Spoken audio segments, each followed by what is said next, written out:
All right, and good morning. Welcome back. It's day 2. How you doing? Doing well. Hi.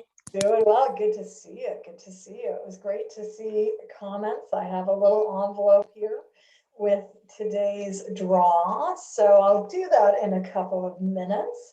But as we get started, today is day 2 of this 5-day challenge, whether you're joining us live or virtually, on demand or synchronously. Welcome back. I hope that you're having fun as we start making our way through Reconnecting Workspaces. So any reflections post yesterday and our kickoff? Deborah and Vera, we've got you here live. So any reflections that you had for your field work? Well, it's actually really good timing because the company that I work for, we're all going back to the office after Labor Day. And it's going to be a hybrid situation where people can still work from home. So I'm actually running some facilitation sessions this week about how people want to celebrate us going back to the office and getting some brainstorm ideas. So I see today that we're doing some engagement, like annotation and whiteboards and breakout rooms. So I'm really excited to see how I can use some of those things in some of my sessions. Nice. And I think right now, and one of the reasons why I think I shared this yesterday, I sort of just added this on because I think the context right now is moving so fast, right? It's like hybrid is looking like many different things in different places. Some are going back to the office, some are moving out of the office back to remote. And so all that we're talking about is going to be applicable for you, whether you're working with teams, whether you're working with groups or individuals. And I really want to stress that as well. So thanks for making time. I want to say hi to Melissa. Good to see you. Hey, good to see you. Thanks for joining us today. And I think we also had Cheryl. So hey, Cheryl, good to see you. Thanks for joining us. And for those of you joining us, on demand, thanks for making time. So today is the start of several days where we're going to be focusing on team foundations, which includes 3 areas. So I want to get into engagement, as Vera said. I also want to get into some of the core elements of, what do we need to think about as teams come together? And that, of course, is Tuckman's model. Many of you will probably be aware of Tuckman, but it's not necessarily the first thing we think about. So today we're going to talk team foundations, tomorrow 5 core areas of support. Then we're going to talk about the business of teams. Depending on people's interest, the business of teams will be more about, making that business case or having the discussion. Why is this so important right now? And how do we set people up for success? Next Monday, or this coming Monday, actually, we'll do our hybrid team toolbox, which will sort of be, I think, like the pinnacle of all these calls. So thank you so much. And I want to just do a shout out to Deborah. Deborah, I love the fact Deborah sent me an article yesterday that I thought was so apropos. Do you want to share a little bit about that article? And maybe if you can, Deborah, could you post that in the Facebook group perhaps? Sure. Yeah, I can post it in the Facebook group. Yeah. So this was an article that I came across yesterday. It's a newsletter that's published by the New York Times that I read quite often, quite regularly, actually. And what struck me about it was that it really just sort of reiterated something that, is it Pagadi? Is that how I say your name? Peggotty. Accent on the first syllable. Peggotty? Mm-hmm. Okay. So yesterday, Peggotty and I were having actually two opposite experiences. Peggotty said the clients that she's working with, the senior leadership felt like they didn't know what the, sort of the worker bees were doing. And the experience that I'm having is that I'm coaching leaders of teams who they're all stressed out. I mean, like stressed beyond belief. And part of it is because, the people at the top are just piling on work, totally disconnected from what's going on at the ground level, if you will. And this article in the New York Times yesterday, the New York Times newsletter, was about how CEOs are starting to have a confidence crisis because people are leaving. We talked about the Great Resignation yesterday, and they don't quite know what to do about it. And I just thought it was interesting because I'm like, how is it that they don't know that they are totally disconnected from, the people that are actually doing the work, and they're making all of these decisions and policy changes sort of in an ivory tower. And so I just thought the article just kind of brought it all, kind of represented both sides of, the experience that Pagadi and I were having. Yeah, well, and is it a both sides, right? Like, I think this is a 360 view, and there's so many different perspectives in all this. Vera, we heard from you how, in your workforce, you're going back in. And so, as coaches, as consultants, as internal and external people, we're often brought into that dialogue to ask what is best, what should we be doing? And certainly part of reconnecting workspaces is the whole mantra is to give everyone tools to have better conversations, because in many ways, this may be a grassroots experience, right? If we really want to affect change, and that's certainly my own personal bias, I will own it. It's what my work has been based on for 3 decades. But to really affect change, it's not usually a top down, it's a bottom up. So how do we really facilitate that bottom up conversation? And that's truly what Reconnecting Workspaces is all about. And I'm pleased to announce, some of you know this, but some of you don't, there will be a next book coming out at the end of September.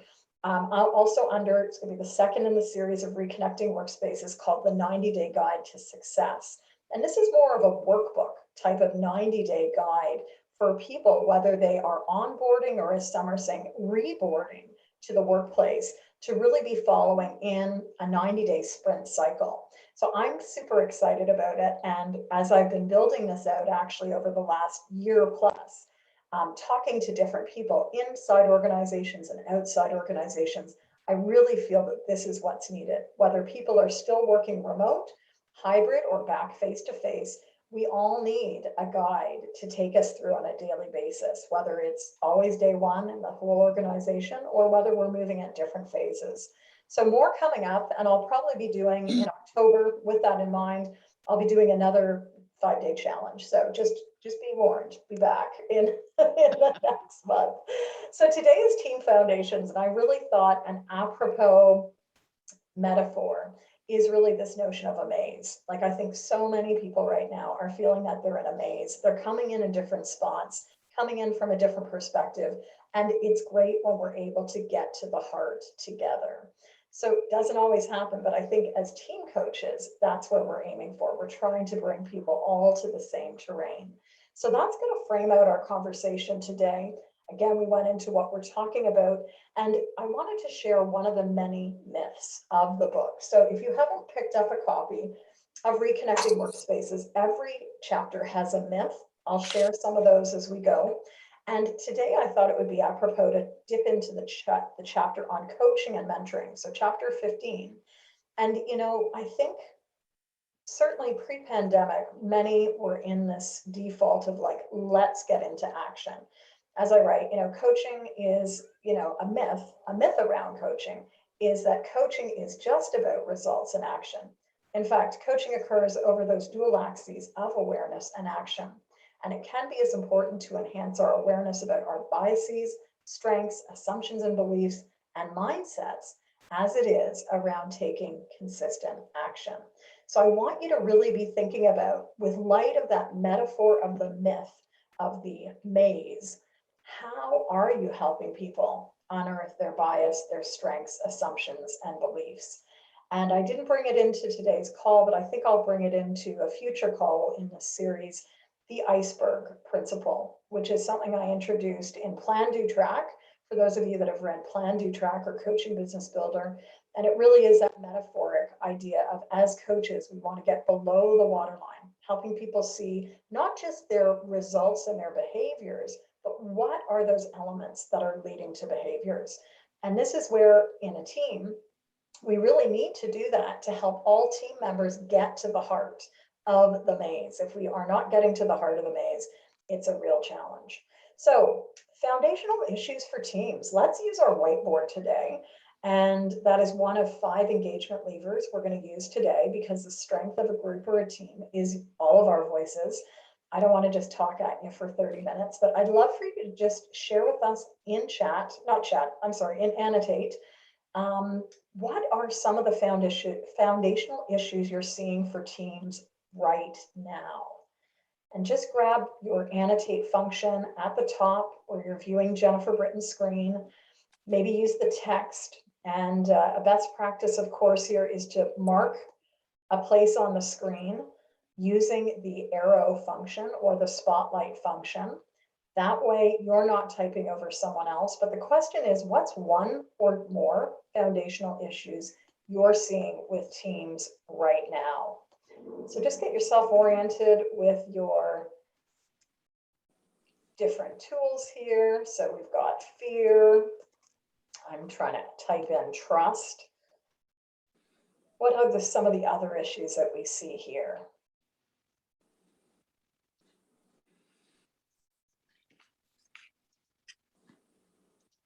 There's lots. Again, there's no one answer here. Blind spots. Yeah, Peggy. Yeah, go I'm ahead. on my phone, Jennifer. I don't know if these levers of engagement work on a phone. Do they? So very small, and it depends on your device. I was on an Android last week, and I was able to annotate using a pen. So I had to use like a stylus. Yeah. Okay. Okay. Not really working for me either, but that's okay. That's okay. I'm just going to listen. So if I use a pen. Yeah, let me put this in for you. So Vera, do you have one that I can add to the board? Oh man. I think feeling Okay. disconnected. People feeling disconnected. Yeah, feeling disconnected. And how about you, Melissa? I can add I wrote broken lines of communication. broken lines.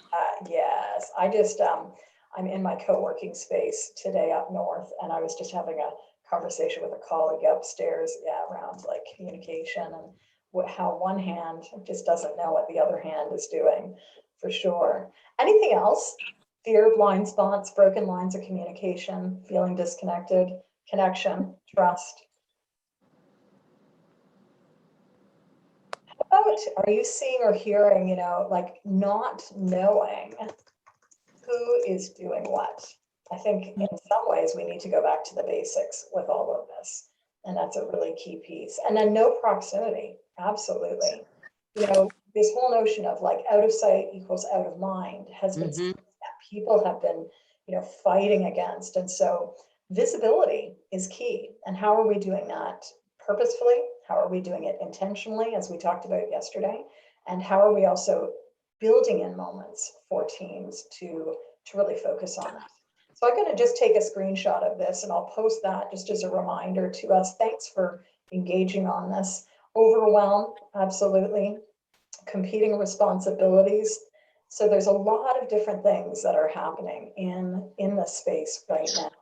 And this is where it's so important that we get clear on what we have as options. So part of it is bringing all voices into the room. We'll get into the 5 engagement levers, but we also want to remember, how are people connected? So that takes us into the, Tuckman's model, which goes right back to the 1970s. And I've got a longer document that I'll upload today. And so this is sort of the variety of information. If you have a copy of Effective Virtual Conversations, you'll actually find this from there, but you will get a chance to download this over at reconnectingworkspaces.com/5-day challenge. And that's 5 as in the number 5, 5-day challenge. So again, reconnectingworkspaces.com/5-day challenge. Later this morning, so in a few hours, I'll have a whole document up, but we're going to talk about, the forming, storming, norming, performing, and adjourning. Because this has been playing out. There used to be a myth that, teams don't go through Tuckman's model in the virtual space. Well, we've seen it. It will probably continue in the hybrid world because we've seen that for many years. But teams need different things. And as people come back and reconnect, where are they at? So if I may, Vera, not to put you on the spot, but, if we could use your organization as an example, like you're reconnecting, right? You're literally reconnecting after many months. What do you think is important for your organization around Tuckman's model and thinking about where people are at?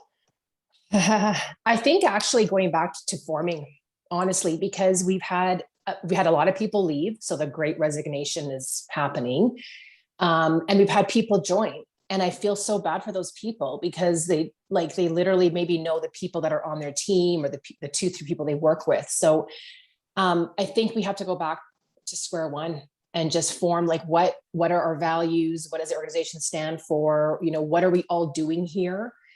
Just the super basic, and I don't mean that in a bad way, but just the foundational elements of why are we here?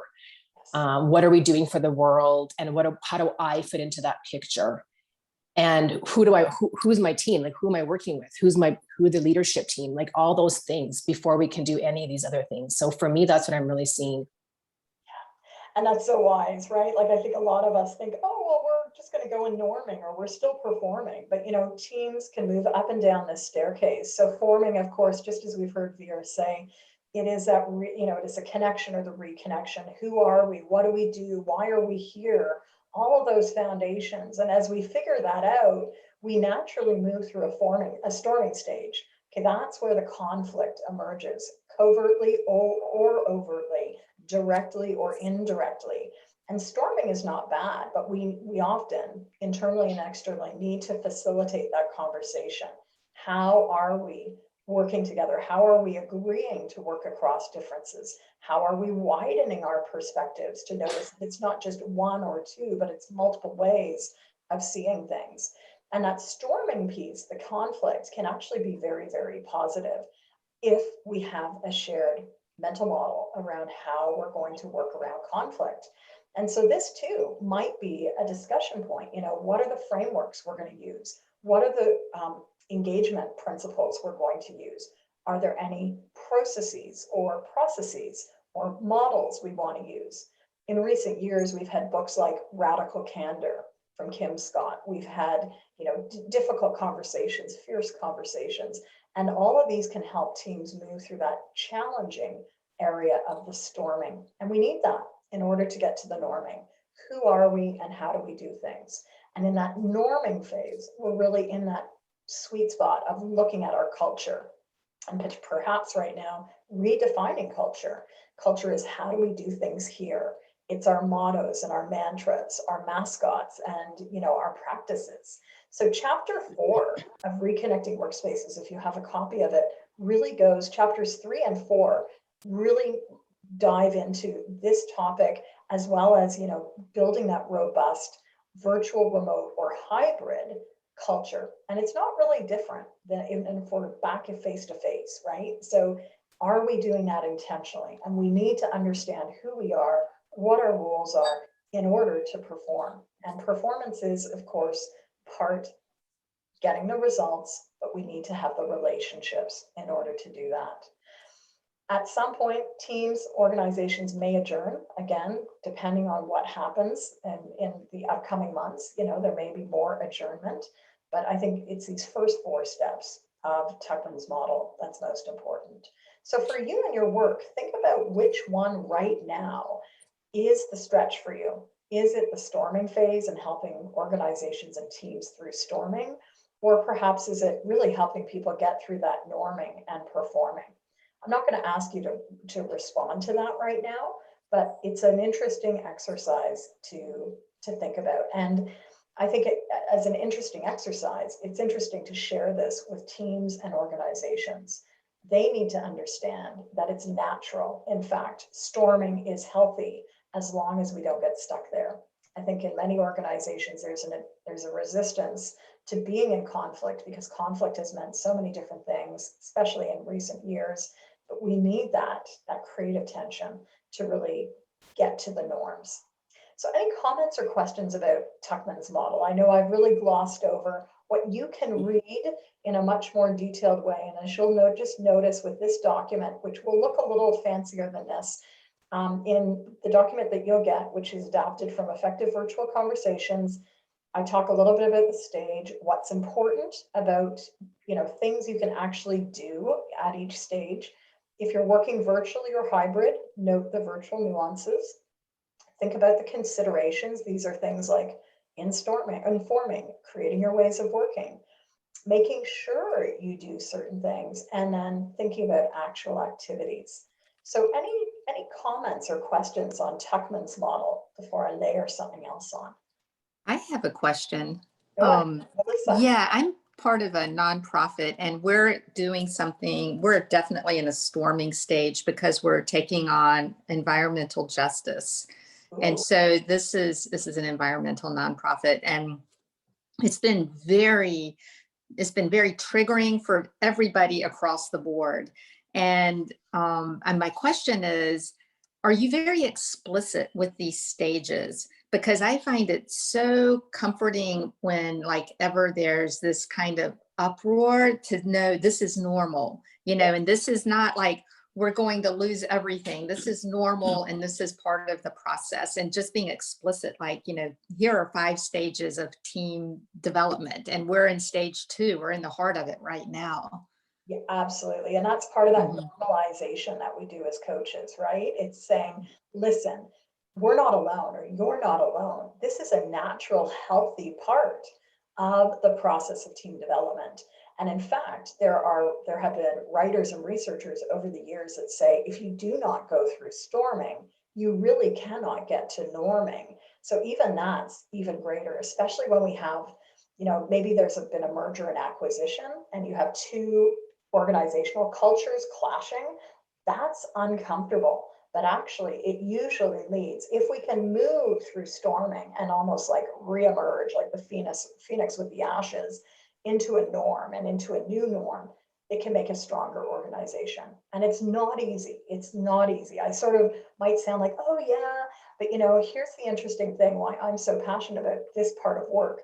Every organization that I joined as a young leader went into significant organizational change within the first 3 days to 3 months that I was in a role. I'm not joking. One role I started, day 3, they announced, you know what? We are cutting our staff team by 50%. We're going to reduce 15 offices across ABC country to 5. Crazy times. But you know what? And of course, the storming ensued. But over those next 6 months, super powerful change. And that's why I'm so passionate about this, because you know what? They're really, I think in some ways we're seeing today, you know, there's really not any certainty anywhere, right? A lot of people have always said, and I might have said this yesterday, you know, for entrepreneurship, it's like the least secure. Every organization I was part of, big organizations, there was change, right? And it never meant that you had the same role or the same position for a long time. So teams are always in evolution. Organizations are typically in evolution, especially now. So yes, Melissa, you know, share this, and it may help some people really recognize, you know what, there's light at the end of the tunnel. We can get to norming, or reframe, we need to get through storming in order to get to norming. Yeah. Agony, over to you, and then we're going to move on to another little concept I want to introduce. So I've used Tuckman's motto for a long time in organizations, but as you were talking, I said, because you know I have this other phase too, which is working with people in divorce and families, you know, bringing families together. And I'm looking at this and I'm saying, this is a family model. This is a family model. And what gets in the way, really are people's hot buttons, right? Those things that they are super sensitive to, and they react in a way that pushes other people's hot buttons, and then the storming just keeps on swirling, and it feels like, oh, the only answer is, you know, to end this or to leave. Yeah, exactly. So back to the myth today, right? Like we often just look at the surface level. How do we help people unpack bias, mindsets, actions, not actions, values, assumptions, belief systems? Because that is playing out underneath this staircase all the time as well. So if I have a belief that conflict is bad, because that's the way I've been socialized, and I've got to run from conflict, I will probably check out, right? I'm not even going to be part of the conversation. And that's a loss. That's a loss for everyone. Right. So, you know, teams are as strong as its weakest link. We want to make sure that we're helping everyone move up and down, because it's not just a forward movement in Tuckman, it's an up and down the staircase. So I'm excited that this is provoking some ideas. I want to layer on a couple more things in our call today. And one is really significant, which is the 6 factors of high performing teams. I'm going to come back to this, but this is something I introduced back in Effective Virtual Conversations. I touched on it a little bit in PlanDoTrack. It's a whole chapter, chapter 4 in Reconnecting Workspaces. But these are really elements that any team needs. And again, in light of teams reforming, reconnecting, how are we helping people revisit or create, again, things like their shared vision, things like their goals, things like their performance measures, things like team practices and clear roles? How are we also helping with things like shared commitment? So these are all elements that are really key for us to be noticing and helping with multiple conversations. So I'll invite you, we'll come back to this in probably our Wednesday, Thursday, and Friday sessions, but it's just something that is interesting to be thinking about. And there are resources in Reconnecting Workspaces for you to draw upon. As you're writing this out, Vera, I think, had made reference to this earlier in the call. You'll notice the worksheet has also something I covered in last year's Standout Virtually challenges, which is the 5 levers of engagement.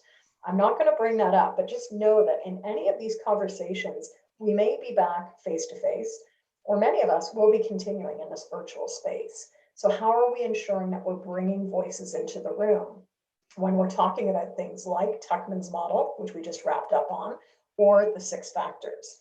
And these are challenging conversations at the best of times, when we have some people in the room, some people virtually, or all virtually. We want to make sure we're using those 5 engagement levers. So I think most people have captured these ideas, and I'll just pop up the 5 engagement levers that you might recognize from last year.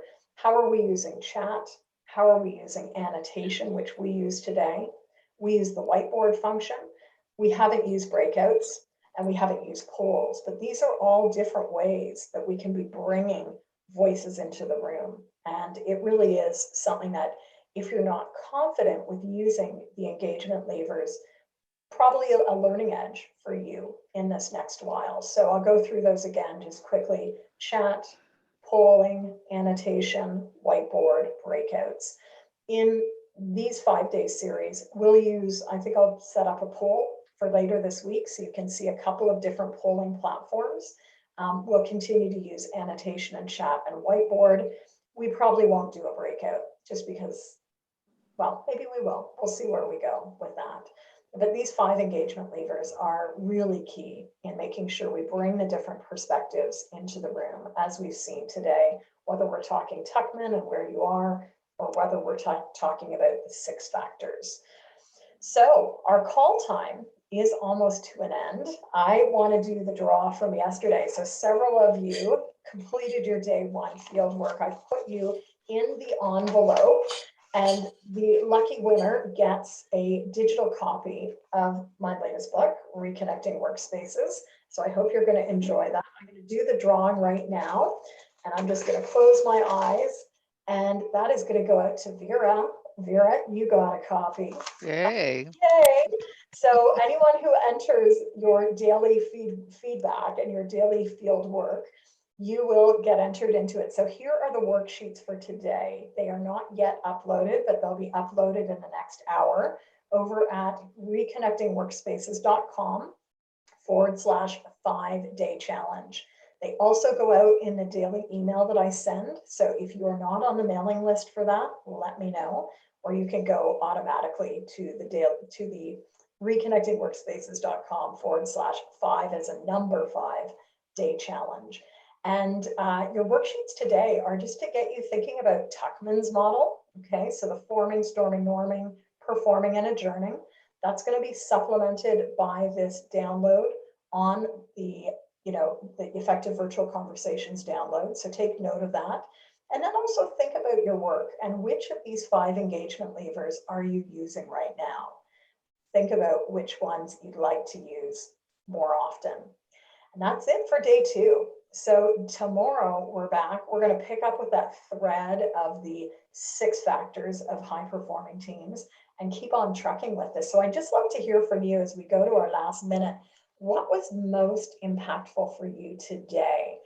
And I know some of you dropped in midway through the call. Just put up your hand digitally if you want to share your comment. But I'd love to get a few ideas of like what you enjoyed out of today's call, because we had quite a few different vantage points. So Peggotty, what was your takeaway? A whole new framework for looking at some of the work that I do. I love that. I love that, like, aha, that you had about, oh yeah, Yeah. Tuckman's model can apply to families. Anyone else want to share? Yeah, so this is Deborah. As I mentioned a couple of times now, I am doing some one-on-one coaching, but all of the people, all of the women that I coach lead teams. And so now this has just given me another dimension, if you will. So even though I'm doing one-on-one coaching, and it's executive coaching, this can really help me help them manage some of the situations that they find themselves in. Because I mean, some of the stories and the situations these people are experiencing is just like wild. I mean, like wild. And so looking at, you know, the Tuckman's model, it's like, oh, this makes perfect sense now. And I can help these team leaders better understand what they're dealing with. Mm-hmm. Absolutely. There is so much in this space, you know, we're not even going to touch 1/10 of it in our 5 days. But I want to encourage you, if you know others who could benefit from this, let them know that this is going on this week. And we'll be back tomorrow morning at 8:30. Melissa, you get the final comment, and then I got to drop off for another group. So Melissa, over. Yes. Well, I agree with everyone about the power of Tuckman's model, but I also loved how we started, and it reminded me of how important it is to tap into photos or other kind of nonverbal imagery to ground and put us in a great space just to begin this whole half hour. So I was very appreciative of that. Fantastic. And thank you for noticing that, right? It's intentional. And that goes back to that day one theme of intentionality. How are you bringing people into the room? How are you getting them grounded? And how are you bringing all voices in? And that's another meta theme for this entire week together. So with that, have a fantastic day. Hope to see all of you back tomorrow and hope to see your field work. So I won't be giving out tomorrow. I won't give out a copy of the book. Tomorrow I'll be giving out a set of the virtual digital cards, which you're going to see in the download. In the download for today, you'll see some of their called the virtual, they're called the digital conversation sparker journaling cards. And you'll see that they're prompts to get you thinking. So with that, take care, everyone. Have a great day. Thanks, Jennifer. Bye, everyone. Thank you. Bye. Thank you. Bye, everyone. See you. Bye-bye.